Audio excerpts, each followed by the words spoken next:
बिस्मिल्लाहिर्रहमानिर्रहीम। Dear students, अस्सलाम वालेकुम। प्रीवियस लेक्चर्स जो हैं, लेक्चर नंबर 32 और 33, उसमें डॉक्टर अवैस यूनुस साहब ने बाउंड्री लीनियर एक्सटेंशन थ्योरम बताया था और लीनियर फंक्शनल्स जो हैं उनकी बात की थी। तो इस लेक्चर में मैं उन दोनों लेक्चर्स का एक ओवरव्यू दे दूंगा ताकि अगर आपको कोई कन्फ्यूजन हैं वो भी दूर हो जाए। आइए बिस्मिल्लाह करते हैं। जी, सबसे पहले तो ये आपके पास था boundary linear extension theorem. Extension जो है उससे आप लोग पहले फेमिलियर हैं कि एक चीज़ एग्जिस्ट कर रही है, कोई फंक्शन, तो अगर डोमेन को बढ़ा दिया जाए तो बाउंड्री लीनियर एक्सटेंशन थ्योरम जो है वो हमें ये बताता है कि अगर आपके पास कोई बाउंड्री लीनियर ऑपरेटर है जिसकी जो डोमेन है किसी नॉर्म स्पेस एक्स के अंदर है और रेंज जो है किसी बनाक स्पेस वाई के अंदर है। एक तो ये चीज़ याद रखनी है कि बाउंड्री लीनियर एक्सटेंशन थ्योरम के लिए एनवायरनमेंट क्या है कि y शुड बी बानाक स्पेस। ठीक है, वैसे ऑपरेटर के लिए तो ज़रूरी नहीं होता, बाउंड्री ऑपरेटर के लिए भी ज़रूरी नहीं होता, लीनियर ऑपरेटर किसी के लिए भी ऐसी कोई कंडीशन नहीं है। ये वाला थ्योरम जो है ये कब एप्लीकेबल है, यानी कि इसकी जो इम्प्लीकेशन है वो कब आएगी, जब y जो है वो बानाक स्पेस हो। ठीक है जी, डोमेन किसी नॉर्म स्पेस में है और रेंज जो है वो y जो है जिसमें आपकी रेंज लाई करती है वो स्पेस जो है वो उसका कंप्लीट होना ज़रूरी है। तो अगर इस तरह का कोई बाउंड्री लीनियर ऑपरेटर है t, ठीक है, जिसकी डोमेन किसी नॉर्म स्पेस x के अंदर मौजूद है, जिसकी रेंज किसी बनाक स्पेस के अंदर है, ठीक है जी, ये आपके पास लिखा हुआ मौजूद है, तो उस सूरत में हमेशा उसको एक्सटेंड किया जा सकता है एक boundary linear operator t wave के अंदर। ठीक है जी, और नॉर्म भी जो है वो वही रहेगा जो कि आपके ऑपरेटर t का था। ठीक है, अब ये आर्बिट्रेरी एक्सटेंशन नहीं है कि आप जो है डोमेन को जिस तरह से मर्जी बढ़ा लें।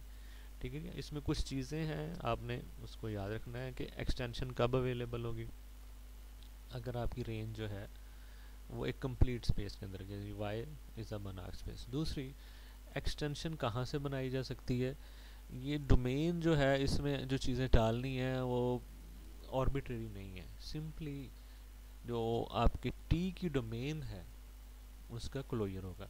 अगर इस तरह से किया जाएगा तो ये जो आप ऑपरेटर की एक्सटेंशन बना रहे हैं ये बाउंडेड लीनियर होगी और नॉर्म भी वही होगा जो आपके ऑपरेटर टी का था। ठीक है जी, तो ये है बाउंडेड लीनियर एक्सटेंशन थ्योरम। ठीक है जी, कि ऑपरेटर का नॉर्म भी वही है जो नया एक्सटेंशन ऑपरेटर है।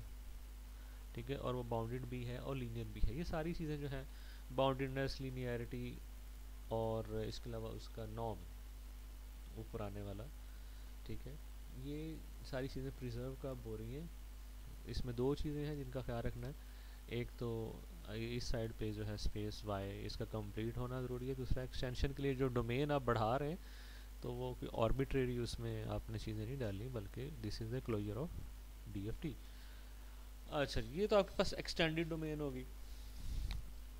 इसके ऊपर आपने ऑपरेटर को एक्सटेंड करना है, तो बेसिकली इसके अंदर जो पॉइंट्स हैं उनकी इमेजेस आपने इस तरह से डिफाइन करनी है कि जैसे पॉइंट ऐसे आए क्लोजर के अंदर, कुछ पॉइंट्स ऐसे भी हो सकते हैं जो आपके पास डोमेन में ना हो। ठीक है, सेट का क्लोजर जो है इट में कंटेन सम एक्स्ट्रा पॉइंट्स, तो ऐसे पॉइंट्स जो जिनके विदाउट क्लोजर भी थे सेट में और ज़ाहिर क्लोजर का भी हिस्सा होंगे, तो उनके ऊपर वो वही काम करे जो टी वेव है जो टी करता था। यानी कि अगर मैं यहाँ से कोई एक्स लेता हूँ तो उसके ऊपर जब टी वेव लगाऊँ तो वो टी ऑफ एक्स ही आ जाए। ठीक है जी, तो तब जाके ये एक्सटेंशन बनेगा। तो ये इमेजेस जो हैं उनको आपने असाइन करने का एक टेक्निक यूज़ की, वो ये है कि जब भी आप क्लोजर में से कोई आर्बिट्रेरी पॉइंट लेते हैं तो क्लोजर की प्रॉपर्टी होती है कि हमेशा सेट के अंदर एक सीक्वेंस मौजूद होती है जो उस क्लोजर वाले पॉइंट को कन्वर्ज करती है। ठीक है जी, X N converges to X, convergent sequence हमेशा कॉशी होती है, इसका मतलब है ये कॉशी सीक्वेंस होगी। अब इसके ऊपर जब आप टी अप्लाई करते हैं तो हमने देखा T x n minus T x m, linearity की वजह से टी बाहर आ गया, फिर बाउंडेडनेस की वजह से ये इनक्वालिटी लग गई बाउंडेड वाली कि टी का नॉर्म अलहदा हो गया और norm of x n minus x m. अब क्योंकि सीक्वेंस कॉशी है, ये जो टर्म्स के डिफरेंस का नॉर्म है it can be made arbitrarily small by taking a larger barrier. जब आपके पास m and n they are greater than equal to a particular n naught, तो आप जितना इसको स्मॉल बनाना चाहें बना सकते हैं। और नतीजा क्या निकला, ये जो डिफरेंस का नॉर्म है इसको भी ऑर्बिटरीली स्मॉल बनाया जा सकता है, जितना स्मॉल करना है इसको इसको बनाए, और it can be made arbitrarily small, ठीक है जी, क्योंकि this is always less than equal to norm of T and norm of x n minus x m. ये कॉची सीक्वेंस होने की वजह से जितना छोटा बनाना चाहे बना सकते हैं, और इसकी वजह से इसको भी जितना छोटा बनाना चाहे बनाया जा सकता है। इसको जितना छोटा बनाना है उसके अकॉर्डिंगली इसको एडजस्ट कर लें, ये जो फैक्टर साथ है norm of x n minus x m. तो बेसिकली ये जो सीक्वेंस है जो कि एक्स को कन्वर्ज करी थी, इसका कॉशी होना जो है उसने हमें ये फ़ायदा दिया कि हमें ये गारंटी मिल गई कि इमेज सीक्वेंस जो है टी एक्स एन की जो एक इमेज सीक्वेंस है टी एक्स एन, वो भी कॉशी बन गई, ठीक है, ये आपके पास आ गया। अब यहाँ पे आपकी स्पेस का रोल है वाई का, ठीक है जी, ये T x n Cauchy sequence है, स्पेस वाई के अंदर वाई जो थी वो कंप्लीट थी, इसका मतलब है कि ये वहाँ पे कन्वर्ज करेगी किसी वाई को, ठीक है।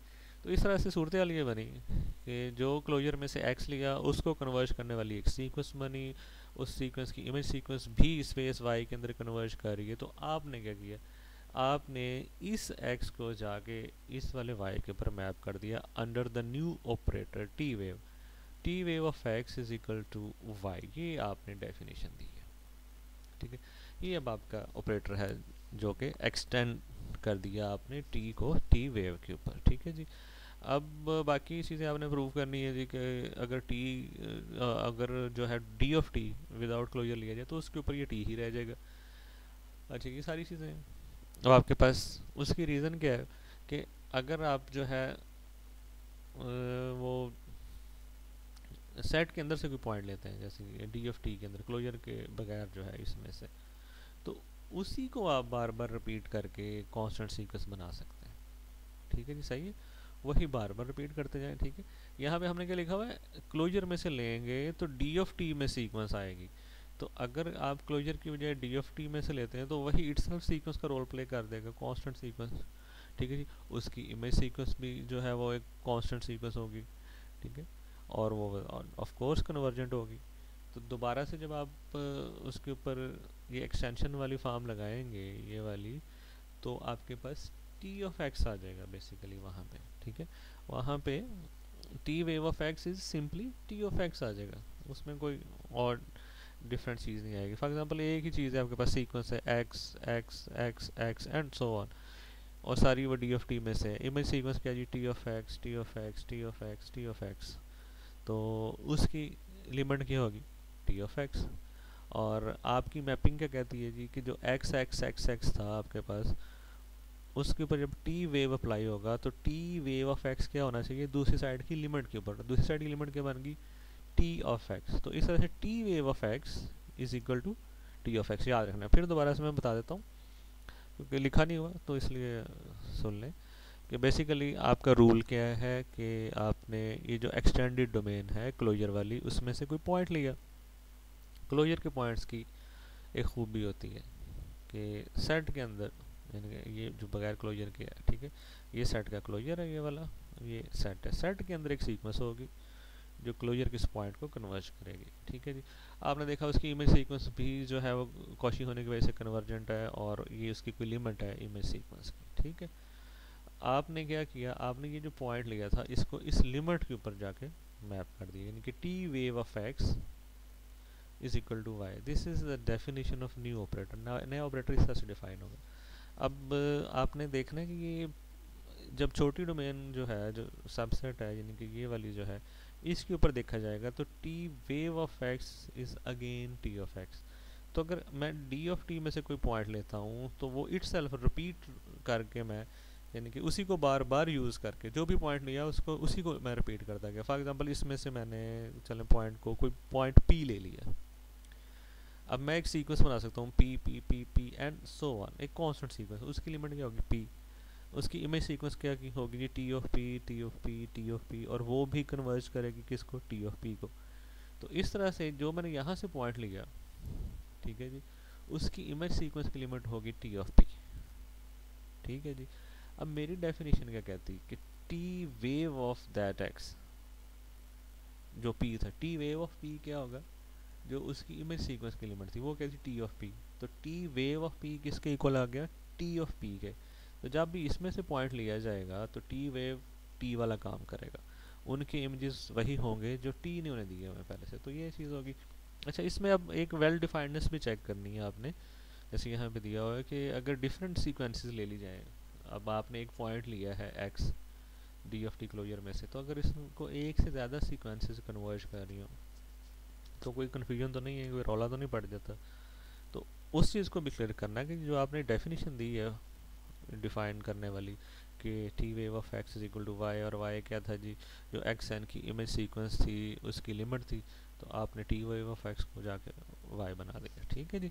तो अब एक मसला ये है कि ज़रूरी तो नहीं है कि इस एक्स को सिर्फ एक सीक्वेंस ही जो है वो कन्वर्ज कर रही हो, जैसे ये एक्स एन है, ज़्यादा भी तो हो सकती हैं। तो उस केस को भी एड्रेस किया गया। फॉर एग्जांपल उसने लिखा जी कि एक्स को कन्वर्ज करने वाली दो सीक्वेंसेस ले लिए, ज़्यादा भी ले लें कोई मसला नहीं। एक तो है जी एन जो एक्स को कन्वर्ज कर रही है, एक है वी एन वो भी वी एम वो भी एक्स को कन्वर्ज, सॉरी ये है एक एक्स एन एक्स को कन्वर्ज कर रही है, दूसरी जी एन वो भी एक्स को कन्वर्ज कर रही है। उसने दोनों को मिला के कम्बिनेशन से ना एक नई सीक्वेंस बना दी। वो क्या है जी, वी एन। वी एन क्या है जी, x1 z1 x2 z2 x3 z3, दोनों सीक्वेंसेस को एक जगह उसने इकट्ठा कर दिया। पहली पहली टर्म, फिर दोनों की दूसरी दूसरी टर्म, फिर दोनों की तीसरी तीसरी, इस तरह से उसने आपके पास एक नई सीक्वेंस लिख दी।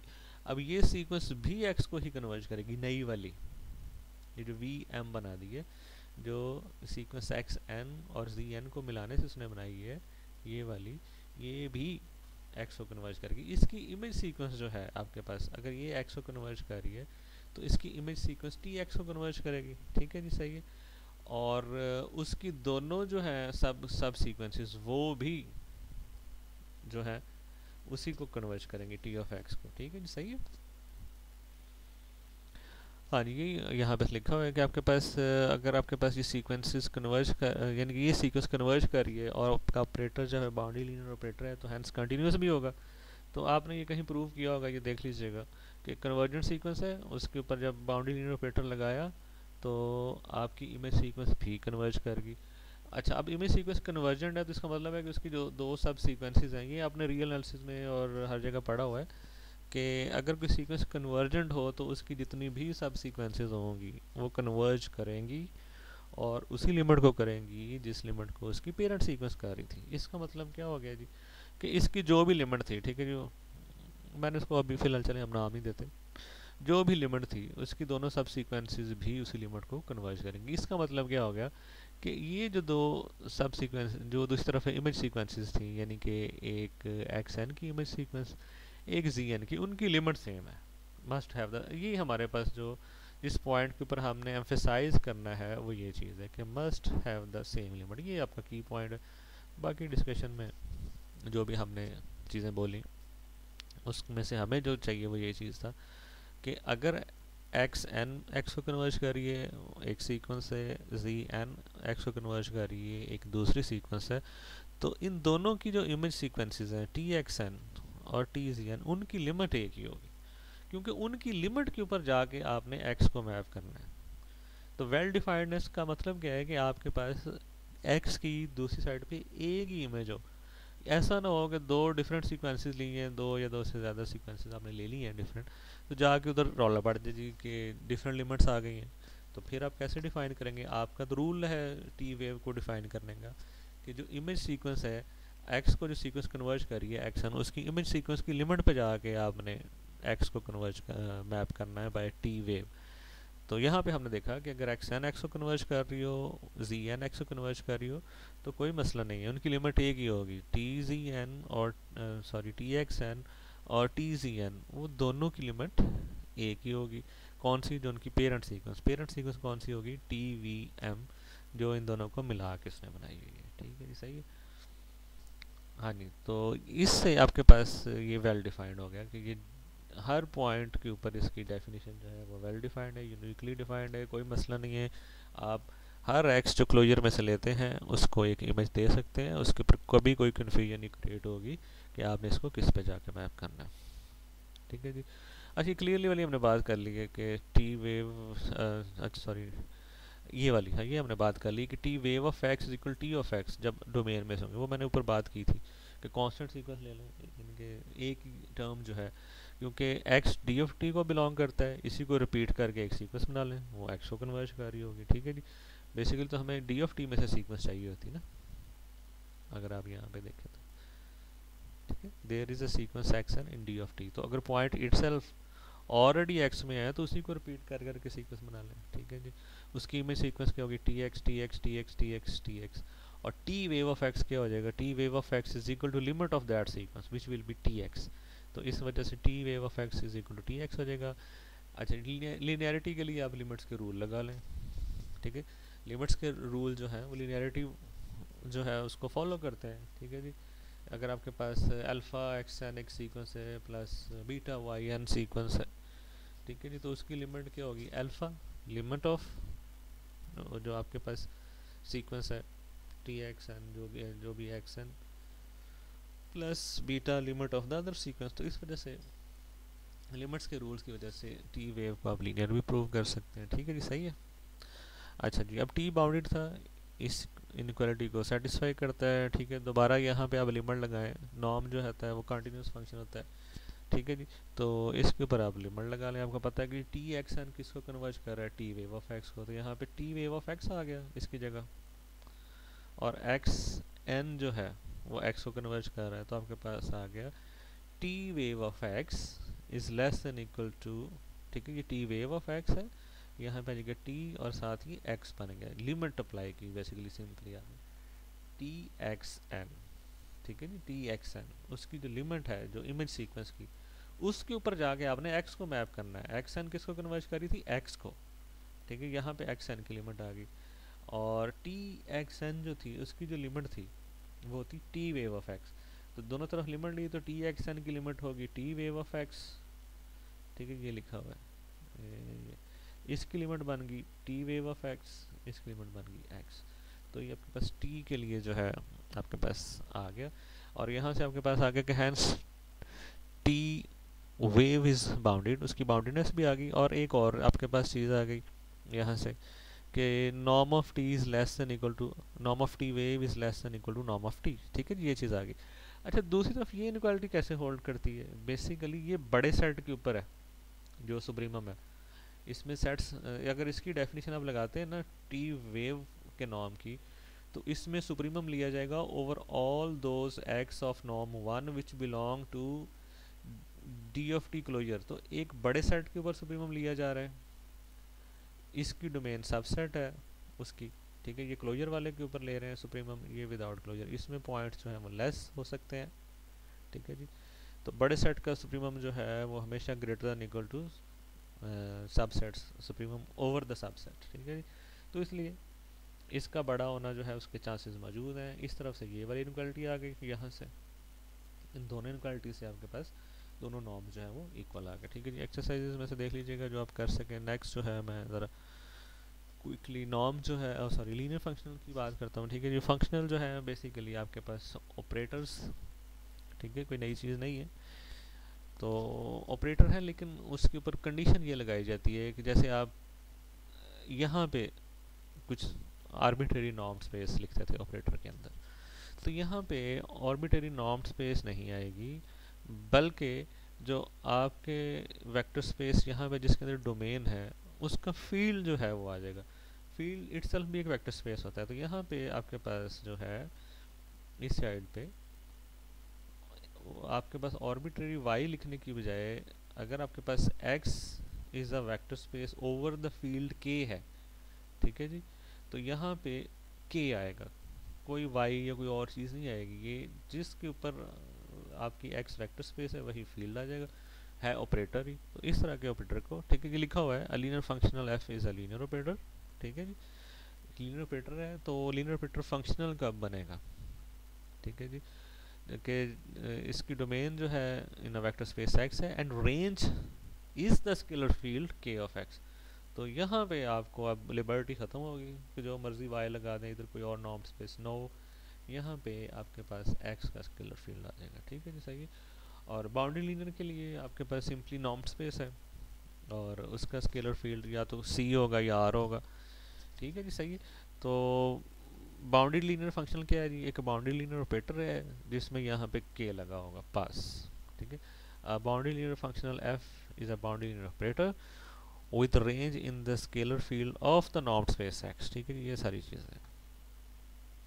तो अगर आपके पास आपका ऑपरेटर बाउंडेड है फंक्शनल, तो कोई आपको पॉजिटिव रियल नंबर c मिल जाएगा such that f of x mod, क्योंकि अब ये स्केलर फील्ड में है या तो ये r में है या c में, तो इसलिए मॉड लगा दिया। ठीक है जी, पहले आप लगाते थे यहाँ पे t ऑफ x नॉर्म, क्योंकि ऑर्बिट्रेरी नॉर्म स्पेसिस हो सकती थी। अब आपको पता है कि आप यहाँ पे जो f ऑफ x है ये k में है, k कैन बी c और r। ठीक है जी, इसलिए यहाँ पे फंक्शनल में हम यहाँ पे मॉड लगाएंगे। f of x mod is less than equal to c into norm of x for all x from the domain of t। ठीक है जी, सही है। और इसी तरह अगर आपके पास बाउंड्री लीनियर फंक्शन है, उसका नॉर्म निकाला जा सकता है। Norm of f will be equal to supremum f of x mod over norm of x। x is non-zero, x is from the domain of the functional। और इसके अलावा दूसरा भी ऑल्टरनेटिव भी आएगा, लीनियर है तो आप जो सुप्रीमम है ओवरऑल दोज एक्स ले लें जिनका नॉर्म जो है इक्वल टू 1 है, और ये इनक्वालिटी जो है ये भी ट्रू है। अच्छा, अब ये बेसिकली जो बाउंड्री लीनियर फंक्शनल है, it is boundary linear operator. ठीक है जी, ऑपरेटर है, स्पेशल टाइप का हो गया है। आपने y को रिस्ट्रिक्ट कर दिया है कि r है या c है बस, तो इसलिए जो रिजल्ट्स आपके लीनियर ऑपरेटर के लिए या बाउंड्री लीनियर ऑपरेटर के लिए थे वो सारे इसके लिए होल्ड करेंगे, उनको रीराइट किया जाएगा। वही एवरीथिंग जो है वो ट्रू है कि आपके पास जो जो आपने पहले ऑपरेटर के लिए चीज़ें पढ़ी हैं, कोई रिजल्ट जो भी है वो सारे यहाँ पे ट्रू होंगे। ठीक है, जिस तरह बाउंड्री लीनियर एक्सटेंशन थ्योरम है अभी आपने पढ़ा, वो भी है, कोई और जो भी चीज़ें हैं। ठीक है, a linear functional f with domain df in a normed space is continuous if and only if। अच्छा, ये भी आपने पढ़ा था कि अगर कोई लीनियर ऑपरेटर है तो वो बाउंडेड होगा, if and only if continuous होगा। अगर एक पॉइंट के ऊपर कंटिन्यूस है तो वो पूरी डोमेन के ऊपर होगा। वो सारी चीज़ें यहाँ पे फंक्शनल के लिए भी ट्रू होंगी, क्योंकि every functional is an operator. तो अगर उस लीनियर ऑपरेटर की कोई चीज़ें थी तो वो लीनियर फंक्शनल में भी मौजूद होंगी। ठीक है, तो इस तरह बाकी सारे जो भी रिजल्ट्स कोई होंगे आपको याद, तो फिर उसकी कुछ एग्जांपल्स हैं। नॉर्म जो है, अब ये आपके पास फंक्शनल है लेकिन लीनियर नहीं है। उसकी रीज़न क्या है कि आपके पास ट्राइंगल इनइक्वालिटी है, इक्वालिटी नहीं है वहाँ पे। अगर आप norm of x plus y लेते हैं, this is less than equal to norm of x plus norm of. Linearity के लिए क्या था, नॉर्म एक फंक्शनल है ना यहाँ पे, तो नॉर्म ऑफ एक्स अगर लीनियर होता तो plus y should be equal to norm of x plus norm of y. तो ये फंक्शनल तो है, यानी कि आपके हर कोई नॉर्म स्पेस एक्स जो है उसके वेक्टर के अगेंस्ट एक रियल नंबर है जो कि उसका नॉर्म होगा, because x is a norm space. ठीक है जी, सही है। तो आपने क्या किया, हर वेक्टर को उस रियल नंबर के ऊपर जाके मैप कर दिया जो उसके नॉर्म की इक्वल था।